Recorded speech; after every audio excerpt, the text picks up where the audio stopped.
Brazil's President Jair Bolsonaro is hailing it a full recovery. After contracting coronavirus, Mr Bolsonaro is back in the limelight, and some say benefiting politically from the disease. The former army captain has repeatedly downplayed the severity of the Covid-19 pandemic, often joining rallies without wearing a mask. He called the disease a sniffle, even as Brazil's outbreak became the worst in the world outside the US. He has also sidelined medical experts, replaced them with military personnel, and pushed back against lockdowns imposed by governors and mayors. Following in the footsteps of his political soulmate, US President Donald Trump, Bolsonaro has also said he was taking the anti-malarial drug hydroxychloroquine, a controversial treatment for Covid-19, and he lost 2 health ministers partly because of his touting of the drug.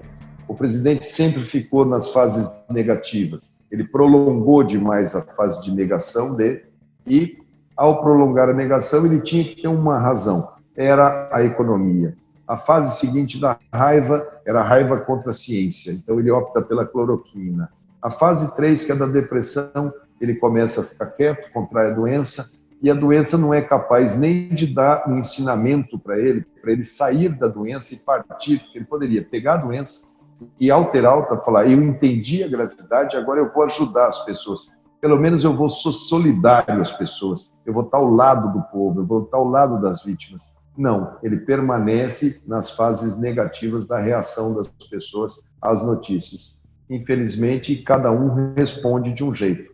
After quarantining for a couple of weeks, Jair Bolsonaro is back at work here at the presidential palace.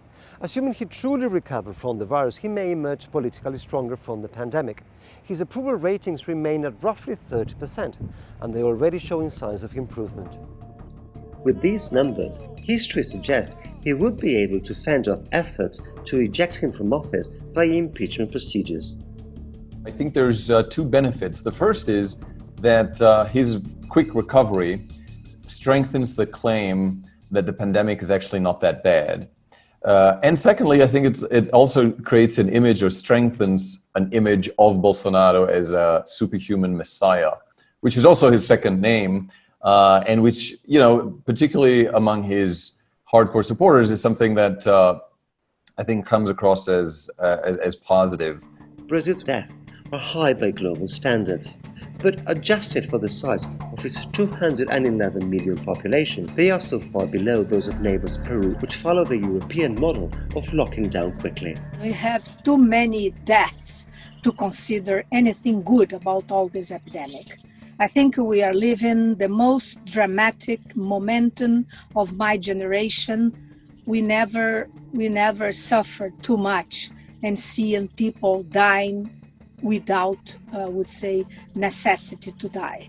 Despite of all this chaotic organization, the lack of a central coordination of the epidemic, as you know, that we have been dealing with since the very beginning, the virus will be endemic. The virus is not going to disappear. We know this.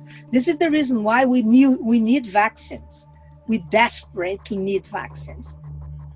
Much can still go wrong for Bolsonaro. Brazil's coronavirus death may surge again to intolerable levels. People close to him may succumb to the virus, and the economic hardship from the pandemic could be worse than expected. For now at least, his big political gamble seems to be paying off.